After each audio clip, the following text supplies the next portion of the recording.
Kira dengan kejadian hari ini, pihak rektorat tidak ada kebijakan untuk meliburkan, perkuliahan tetap berjalan seperti sedia kala.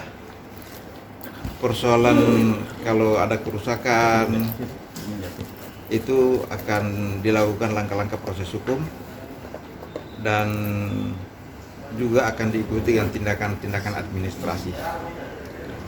Dari pihak kampus sudah jelas sikapnya untuk ini, siapapun yang melanggar hukum itu akan diproses sesuai dengan hukum yang berlaku. Belum teridentifikasi apakah mahasiswa di sini atau tidak, tapi saya yakin ini insya Allah akan bisa teridentifikasi, akan bisa terungkap di proses hukumnya. Pak, apakah ada hubungannya dengan kejadian yang kemarin, Pak?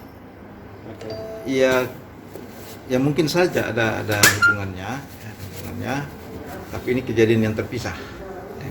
Kalau sanksi mungkin kan kemarin ada tersangka. Sinergi dengan kepolisian dengan mengambil tindakan. Kita harapkan ini proses hukumnya jalan, begitu ada pengembangan sebagai tersangka yang terlibat dalam penyerangan, itu kita langsung ikuti dengan tindakan drop out, kita kembalikan kepada orang tuanya.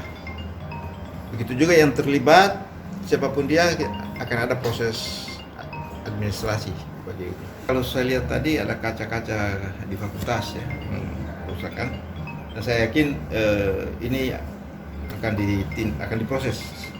Pak,